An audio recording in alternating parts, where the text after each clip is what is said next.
आजकल यज्ञ हवन व्यवहार की विषय वस्तु हो गई है। जिसके यहाँ कोई यज्ञ हवन इत्यादि हो रहा है तो जैसे भंडारे में खिलाया जाता है वैसे ही यहाँ न तो शुचिता का ध्यान रखा जा रहा है, कौन कौन सा वस्त्र पहना है, कौन किस अवस्था में है, इसका विचार नहीं किया जाता। आइए बैठिए और 2 4 5 आहुतियाँ जरूर डालिए। यह क्या है?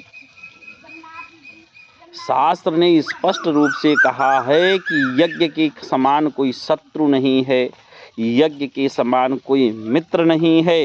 यज्ञ कर्मसु कौशलम, जो कुशलता पूर्वक कर्म किया जाए वह यज्ञ है। और यज्ञ के 5 उपादान होते हैं। मत्स्य पुराण में स्पष्ट रूप से लिखा गया कि देवानाम द्रव्य हविषा ऋकसाम यजुषाम तथा ऋत्विजाम दक्षिणानांच संयोगो यज्ञ उच्यते।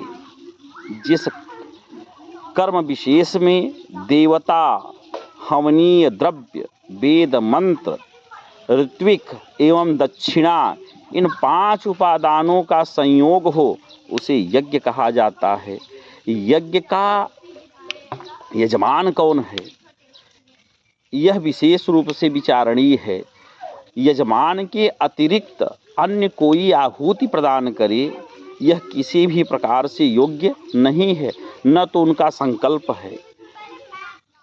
आज जिसे देखो वही पहुंचा, बेल्ट लगाया है, कौन सा वस्त्र पहना है, कहाँ से आया है, कैसा भोजन इत्यादि किया है।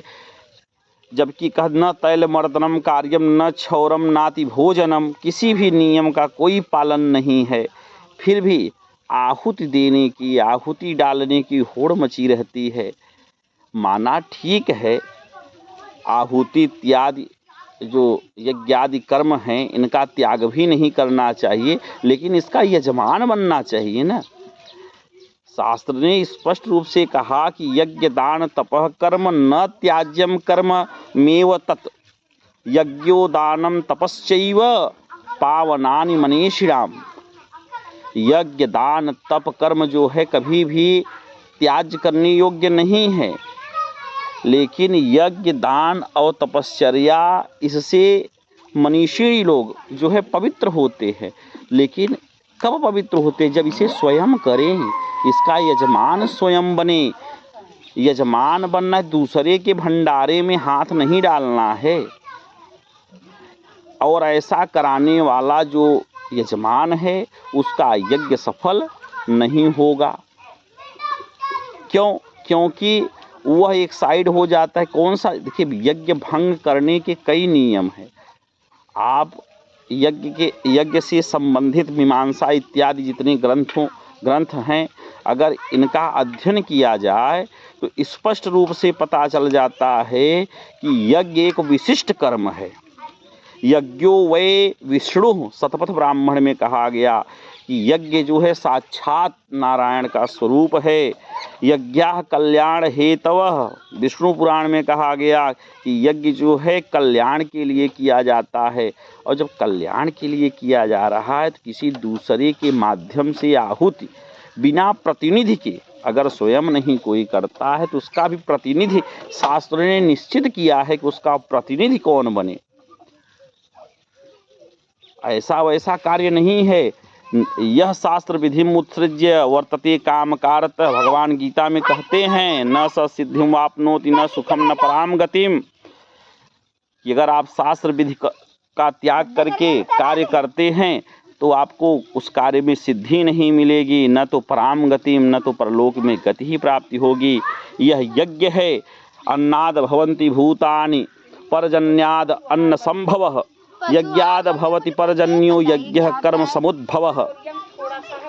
यज्ञाद भवति पर्जन्यो, यज्ञ से जो है पर्जन्य अर्थात बादल बनते हैं, और पर्जन्याद अन्न संभवः, और पर्जन्य से ही अर्थात वर्षा होती है तो उसके माध्यम से अन्न की उत्पत्ति होती है। अन्नाद भवन्ति भूतानि, और अन्न से ही जीव की उत्पत्ति होती है, जीवों का भरण पोषण होता है। यज्ञ कर्म समुद्भवः, यज्ञ का ऐसा कर्म है कि जिससे यह सारी वस्तुएं जो है उत्पन्न होती हैं।